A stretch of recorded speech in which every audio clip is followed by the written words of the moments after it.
Hello guys, आप सबका स्वागत है। तो आज हम एग्जाम्पल करेंगे।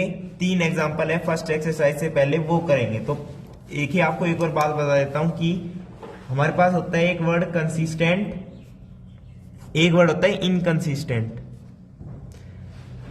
कंसिस्टेंट का मतलब है कि सॉल्यूशन है। अब सॉल्यूशन दो हो सकते हैं, एक तो यूनिक सॉल्यूशन यानी सिर्फ एक सॉल्यूशन, या फिर इनफाइनाइट नंबर ऑफ सॉल्यूशन हो सकते हैं, इनफाइनाइट नंबर ऑफ सॉल्यूशन।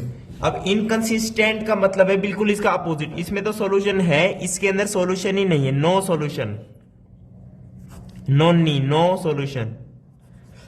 ठीक है भाई। अब फर्स्ट एग्जांपल जो है आपका, अब देखो इसको हम ग्राफिकली भी सॉल्व करते हैं। ग्राफिकली कैसे करते हैं मैं आपको अभी बता देता हूं। और क्वेश्चन में अगर स्पेशली कह रखा है कि सॉल्व दिस बाय ग्राफिकली, तो हमें ग्राफिकली करना पड़ेगा। अब दो इक्वेशन दे दी इसके अंदर, x plus 3y is equal to 6 और दे दी 2x minus 3y is equal to 12। अब पहले तो हम चेक करेंगे कि ये कंसिस्टेंट है या नहीं, फिर इसे हम सोल्व करेंगे, x और y की वैल्यू निकालेंगे, सोल्व करेंगे इसे ग्राफिकली। ठीक है भाई। अब अगर हमें चेक करना है कि ये कंसिस्टेंट है या नहीं, कंसिस्टेंट के लिए सॉल्यूशन चाहिए, या यूनिक हो या इनफाइनाइट हो। तो अभी चेक कर लेते हैं इनमें से कौन सा है या नहीं है। तो a1 बाई a2 आ जाएगा 1/2, ये हो जाएगा हमारे पास a1 by a2। b1 by b2 यहां पे कितना हो जाएगा, -1। अब ध्यान से देखो, ये a1 by a2 is not equals to b1 by b2। ठीक है, तो ये क्या होगा, यूनिक सॉल्यूशन हो गया। यूनिक सॉल्यूशन अगर है, इसके अंदर सॉल्यूशन तो है भाई, एक सॉल्यूशन हो या इनफाइनाइट, सॉल्यूशन तो है, तो ये कंसिस्टेंट है।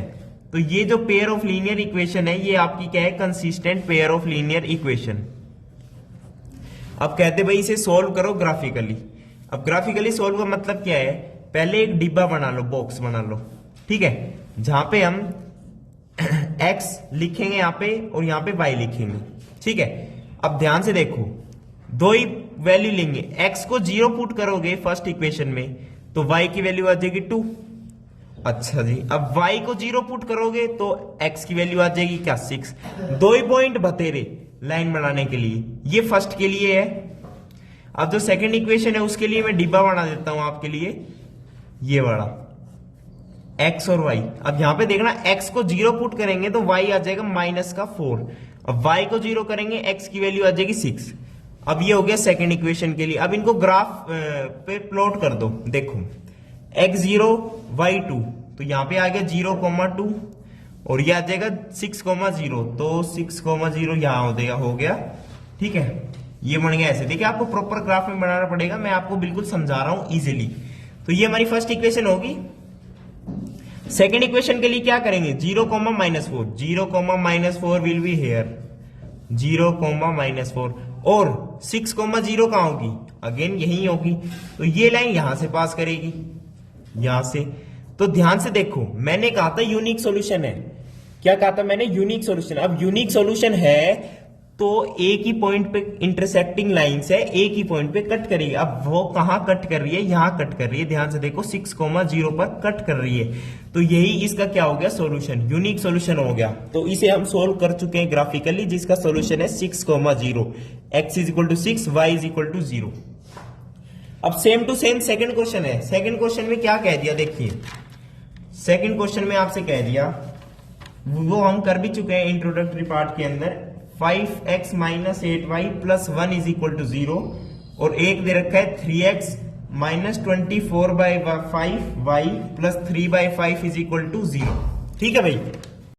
अब हम सेकंड क्वेश्चन पे आते हैं। देखिए सेकंड क्वेश्चन ये दे रखा है। अब सेकंड इक्वेशन को मैं क्या करता हूं, 5 से मल्टीप्लाई कर देता हूं, तो 15x minus 24y plus 3 is equal to 0। अब इसे भूल जाओ। ठीक है भाई, वही बात पड़ती है, आप मल्टीप्लाई करो चाहे मत करो। ठीक है, लेकिन आसानी के लिए बिल्कुल सिंपल हो जाएगा आपके लिए। अब ध्यान से देखो, ये हमने कल चेक किया था, a1 by a2 1/3, b1 by b2 1/3, c1 by c2 is also 1/3। It means ये जो है कंसिस्टेंट है, और इनके क्या है, कितने सॉल्यूशन है, इनफाइनाइट नंबर ऑफ सॉल्यूशंस। अब इनफाइनाइट नंबर ऑफ सॉल्यूशन है, वो भी मैं इसमें ग्राफिकली करने की जरूरत भी नहीं है। मैं आपको एक बात बता दूं, ये कोइंसिडेंट लाइंस है। कोइंसिडेंट मतलब डिपेंडेंट लाइंस। अब ध्यान से देखो, फर्स्ट इक्वेशन को मैं सेकंड में डिपेंडेंट कैसे बनाता हूं। फर्स्ट इक्वेशन में से मैं 3 कॉमन ले लेता हूं, तो 5x minus 8y plus 1 is equal to 0। और ये इक्वेशन कौन सी फर्स्ट इक्वेशन है, तो ये कोइंसिडेंट लाइंस बनेंगी। आप ग्राफ प्लॉट करोगे कोइंसिडेंट लाइन बनेगी। इनफाइनाइट नंबर ऑफ सॉल्यूशन तो है ही हमारे पास, तो ध्यान से देखो ये एक ही इक्वेशन है, इसका 3 टाइम्स है यार, वही तो बात होगी। 3 से डिवाइड कर तो दोनों साइड सेम ही तो लाइन है, कोइंसिडेंट लाइंस है, तो इनके नंबर ऑफ सॉल्यूशन है इनफाइनाइट। और ग्राफिकली आप इसे प्रूव भी कर सकते हो।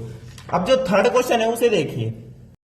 अब जो एग्जांपल नंबर 3 है वो देखिए क्या कह रहा है। Champa wants to a sale to purchase some pants and skirts. Pants और स्कर्ट्स खरीदेगी। देखिए इसका सिंपल मतलब है 2 वेरिएबल बनेंगे, पैंट को x मान लो या स्कर्ट को x मान लो, एक को y मान लो। तो मैंने क्या किया, स्कर्ट्स को s माना है, x माना है, पैंट को y माना है। ठीक है, आप कुछ भी मान सकते हो अपनी तरफ से। तो इसने कहा when her friends ask how many she each had bought, she answer the number of skirt is 2 less than twice the number of pants purchase. यानी मैंने माना let the skirts be x purchase and let the pant purchase be y। तो इसने कहा skirt जो है is का मतलब skirt is x is equal to 2 less than the twice of number of pants. तो twice of number of pant mean 2y और 2 less यानी 2y माइनस 2। तो एक इक्वेशन बन गई x is equal to 2y minus 2। दूसरी में क्या कह रहा है, also the number of skirts is 4 less than the 4 times the number of pants purchase. It means x is equal to 4y minus 4। अब हाउ मेनी पैंट्स और how many skirts he purchase वो हमें find out करनी है। अब ध्यान से देखो 2 इक्वेशन बनेगी, 2 वेरिएबल बनेगी। अब ग्राफिकली वही बॉक्स बनाना पड़ेगा। पहले x की वैल्यू 0 रखो, एक बार y की 0 रखो, ग्राफ को चेक करो। अब हम चेक कर लेते हैं कि ये पहले तो क्या इसका कंसिस्टेंट है क्या है। ठीक है, फिर हम इसे ग्राफिकली सॉल्व कर लेंगे।